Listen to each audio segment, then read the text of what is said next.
Bonjour à tous, je suis Meryl, je suis coach en chrononutrition sur Marseille et aujourd'hui je vais vous dire pourquoi il faut arrêter de faire des régimes comptage de calories.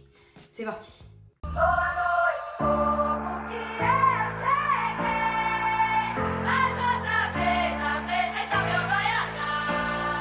Alors, la première raison pour laquelle il faut arrêter de compter les calories que l'on mange dans un but de perdre du poids, c'est que chaque calorie ne sont pas équivalentes. C'est-à-dire qu'en termes d'apport nutritionnel, une calorie issue d'un concombre ne va pas équivaloir à une calorie issue d'un steak de bœuf. Si on part de ce principe-là, ça voudrait dire qu'on pourrait manger des choses mauvaises pour la santé.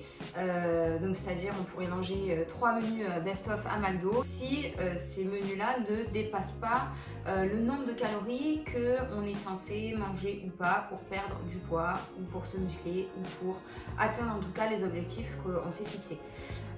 Donc bon ben là voilà, on se rend bien compte que si vous mangez McDo tous les jours parce que c'est en dessous de vos calories, des calories que vous devez manger, vous allez être en mauvaise santé, vous allez perdre du muscle, vous allez prendre de la graisse, vous allez ingurgiter tout ce qu'il y a de plus nocif dans les produits industriels et il va avoir un énorme dysfonctionnement du corps qui est très très mauvais pour votre santé et je vous le dis direct, vous n'allez pas du tout perdre de poids. Donc vous pourrez même manger 900 calories par jour.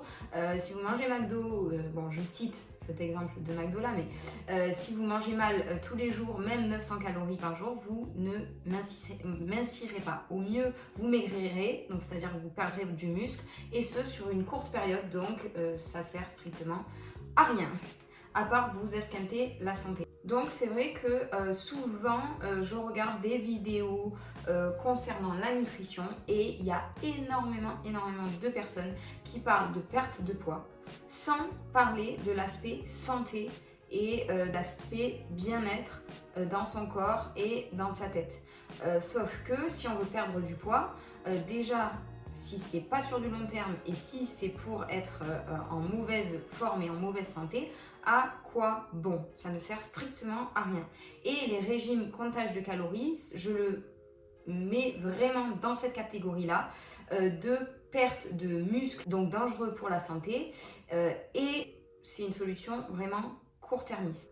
Donc la deuxième raison pour arrêter totalement de faire des comptages de calories, c'est que, admettons, vous arrivez à perdre les 10 kilos que vous vouliez perdre, même si 10 kilos ça ne veut rien dire, peut-être que vous étiez fixé 10 kilos mais que en fait au niveau de la silhouette vous avez toujours trop de volume selon vous. Et après quoi? Et après qu'est-ce qu'on fait? On continue à compter le nombre de calories toute la vie? C'est ingérable en fait. Ce que j'essaie de vous faire comprendre, c'est que cette solution-là, c'est une solution vraiment court-termiste. Et ça ne peut pas s'inscrire dans un mode de vie et dans une vraie façon de manger sur du long terme. La troisième raison, c'est et la santé là-dedans, qu'est-ce qu'on en fait en fait?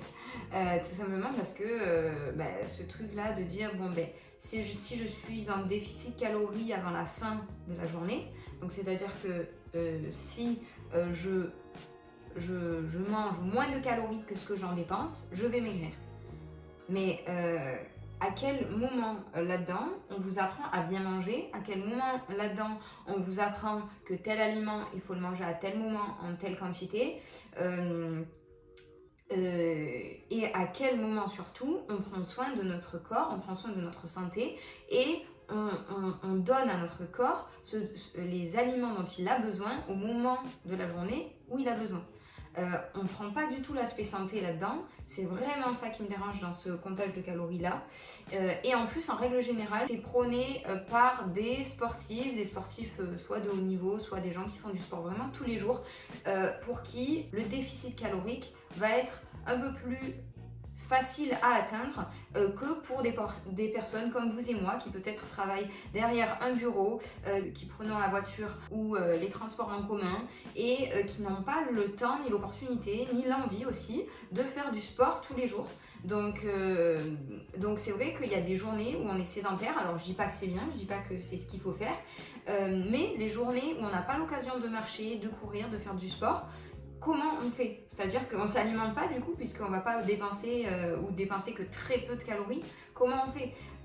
Voilà, et donc les personnes qui prennent justement ce comptage de calories là ont l'opportunité peut-être, ou c'est peut-être le métier, de faire du sport et ce tous les jours, et donc de dépenser énormément de calories, mais ils ne vont pas voilà, forcément se mettre dans le quotidien des gens qui vont pas avoir cette opportunité-là que de faire du sport tous les jours. Et le quatrième point qui est une possibilité mais qui est vraiment pas négligeable, c'est que avec le comptage de calories, on va faire comme une obsession sur chaque bouchée que l'on va ingurgiter, chaque aliment, chaque repas. Ça peut devenir une obsession et on va plus avoir ce truc là de dire je me nourris par plaisir, parce que mon corps en a besoin, parce que j'ai besoin d'énergie, parce que j'ai besoin de nourrir mes muscles et mes organes pour être en bonne santé, mais on va être dans cette restriction en permanence je vais compter ça. Ah, attention, un demi-avocat c'est tant de calories, donc si je mange un demi-avocat, je vais pas pouvoir manger une tranche de jambon à côté. Et ça peut être très dangereux, parce que ça, si on pousse le truc un peu loin, on peut tomber dans des TCA, donc c'est des troubles du comportement alimentaire, avec cette obsession-là de la nourriture, de compter le moindre truc qu'on mange et de se restreindre au max. Et ça peut être très dangereux, ce genre d'obsession alimentaire-là.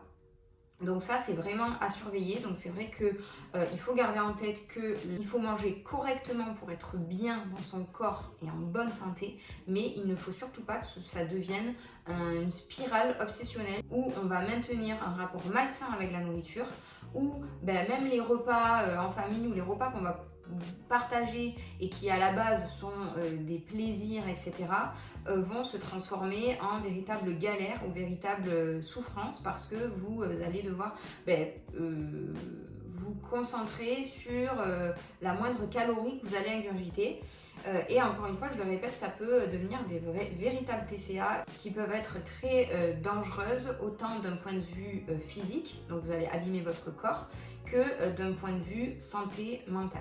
Voilà, je rappelle que mincir, se muscler, perdre du poids, prendre du poids pour ceux qui ont du mal à prendre de la masse musculaire aussi, tout ça doit avoir un seul objectif pour vous, c'est d'être en bonne santé et d'être bien dans son corps et d'être bien dans sa tête. Il faut vraiment que vous gardez ça en tête, parce que si vous êtes impatient de trop mincir trop vite juste par souci esthétique, en fait vous allez en payer le prix, parce que vous allez flancher au bout d'un moment si justement les régimes que vous faites ou les façons de manger que vous adoptez sont trop restrictives.